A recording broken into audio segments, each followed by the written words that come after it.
Bismillahirrahmanirrahim. You are watching SLO Basic Exams with Jahangir.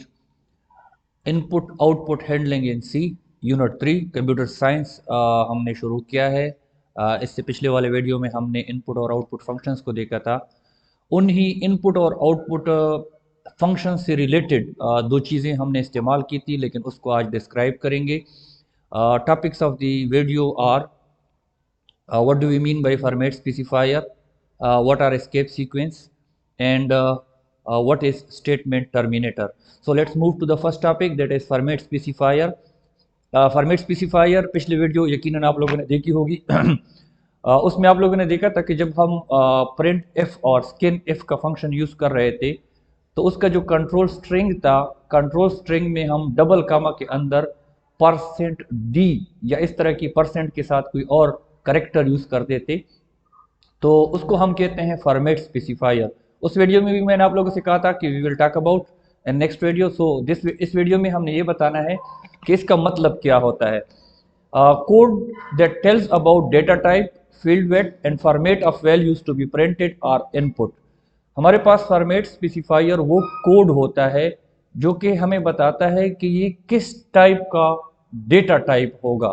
मतलब ये है कि हम कंपाइलर को बताते हैं कि अभी जो वैल्यू स्कैनफ के ज़रिए लेनी है या प्रिंटफ के ज़रिए आउटपुट में शो करनी है, तो वो कौन से डेटा टाइप की होगी। इधर it will B integer, float और करेक्टर। तो मतलब कौन सी चीज़ है जो कि कोई वेरिएबल है जिसमें वैल्यू देनी है, या कोई वेरिएबल है जिसकी वैल्यू शो करनी है, तो वो हमें फॉर्मेट स्पेसिफायर बताता है। फॉर्मेट स्पेसिफायर जो हम सी लैंग्वेज में यूज़ करते हैं, इंटीजर फॉर्मेट स्पेसिफायर जो है उसमें %d, %ld and %i are used for integers. %d means decimal point और लॉन्ग डेसिमल पॉइंट, तो ये इंटीजर्स के लिए इस्तेमाल होते हैं। जबकि हमारे पास फ्लोटिंग पॉइंट के लिए दो तरह के फॉर्मेट स्पेसिफायर यूज होते हैं, that are %f and %e। %f जब हमने डेसिमल पॉइंट में, मतलब हमने इशारिया में, मिसाल के तौर पर 6.93 इस तरह हमने वैल्यूज लिखनी हो, तो उसके लिए शो करनी हो या लेनी हो, तो उसके लिए हम %f यूज करते हैं। जब हमने एक्सपोनेंट में, मतलब पावर की सूरत में, scientific notation I do hope आप लोगों ने फिजिक्स में पढ़ी होगी। मिसाल के तौर पर मेरे पास एक वैल्यू है 693, इसको जब हम एक्सपोनेंट में या 10 की पावर में शो करते हैं तो हम लिखते हैं 6.93 मल्टीप्लाई बाय 10⁻²। मतलब ये इस सूरत में जब हमने वैल्यूज को शो करनी होती है तो उसके लिए हम %e यूज करते हैं। तीसरा हमारे पास करेक्टर फॉर्मेट स्पेसिफायर है। करेक्टर मीन्स वो तो आप लोग जानते हैं कि कोई भी सिंगल जो करेक्ट सिंबल होता है आपकी कीबोर्ड से जो आप प्रोग्राम में शो करते हो, उसको हम करेक्टर कहते हैं। करेक्टर कैन बी इधर alphabets, it can be symbols, it can be digits, मतलब जो भी आपके कीबोर्ड पे मौजूद है। तो एक करेक्टर जब आपने देना हो तो उसके लिए %c यूज किया जाता है। So that is format specifier. And keep in mind कि जब भी आप सी में प्रोग्राम बना रहे हैं, अगर आप फॉर्मेट स्पेसिफायर सही नहीं देंगे, मिसाल के तौर पर आपने शो करनी है प्रिंटफ के जरिए इंटीजर वैल्यू, लेकिन आपने %f लिख दिया, that will be a logical error. Compiler तो इसको चला लेगा लेकिन वो वैल्यू आपको दिखाएगा नहीं, output will be something else. और इसी तरह अगर आप मिसाल के तौर पर स्किनफ के ज़रिए देना चाहते हैं कि आप फ्लोटिंग पॉइंट दे दें, लेकिन आप इस्तेमाल करें %d, तो वो भी जो है आपकी वैल्यू को सही तरीके से नहीं लेगा, क्योंकि ये लॉजिकल एरर होता है। अच्छा, उसके बाद हमारे पास आते हैं स्केप सीक्वेंस। स्केप सीक्वेंस जो है ये भी स्पेशल करेक्टर्स होते हैं, और ये भी जो हमारी प्रिंटिंग होती है आउटपुट डिवाइस पे, हमारा जो स्क्रीन होता है उसमें आपने किस जगह पे आउटपुट को शो करना है, इसके लिए हम लोग है ना स्केप सीक्वेंस इस्तेमाल करते हैं। इसके लिए हमारे पास कंट्रोल स्ट्रिंग के अंदर यूज होता है, डबल कामा के अंदर, यूज इनसाइड कंट्रोल स्ट्रिंग। और इसके लिए हमारे पास बैकस्लैश यूज होता है, और उसके साथ एक कोड करेक्टर होता है। कोड करेक्टर मतलब मुख्तलिफ कोड करेक्टर हैं, नेक्स्ट स्लाइड में हम देखते हैं कि कौन कौन से करेक्टर हैं। और हमारा जो बैकस्लैश है इसको हम कहते हैं कंट्रोल करेक्टर, और उसके साथ दूसरा जो होता है वो कोड करेक्टर कहलाता है। हमारे पास ये कुछ हमारे पास के सीक्वेंस हैं। बैकस्लैश ए, अब बैक स्लैश जो है वो कंट्रोल करेक्टर है और ए जो है कोड करेक्टर है। ये हमारे पास जब अलर्ट साउंड बीप या साउंड हमने प्रोड्यूस करना होता है तो उसके लिए ये कंट्रोल स्ट्रिंग के अंदर हमारे पास प्रिंट एफ में यूज होता है। बैक स्लैश बी जब हमने कर्सर को एक पोजीशन बैक साइड पे लेके जाना हो।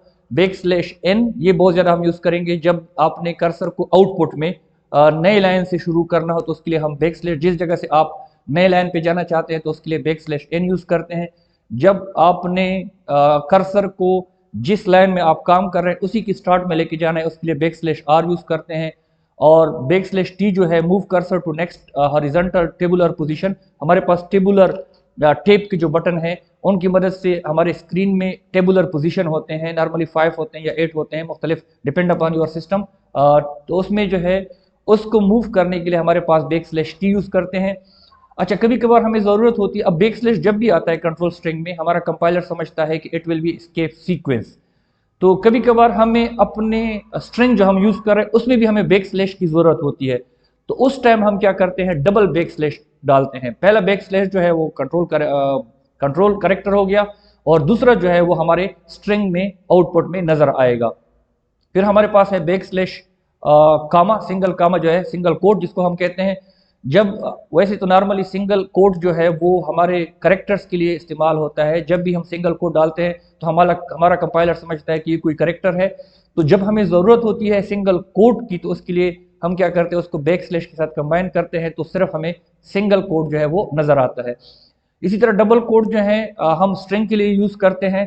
जब भी डबल स्ट्रिंग आता है हमारा कंपाइलर समझता है कि यहाँ से स्ट्रिंग शुरू हो गई है, लेकिन कभी कभार हमें अपने स्ट्रिंग के अंदर भी डबल कोट की ज़रूरत होती है, तो उसको यूज़ करने के लिए हम बैक स्लैश के आगे डबल कोट डालते हैं। बैक स्लैश तो कंट्रोल करेक्टर हो गया और डबल कोट जो है वो हमारे स्ट्रिंग में आउटपुट में नज़र आता है। और इसके अलावा हमारे पास ये दो चीज़ें जो बहुत इंपॉर्टेंट थी, फॉर्मेट स्पेसिफायर और स्किप सीक्वेंस, हमने डिस्कस कर ली।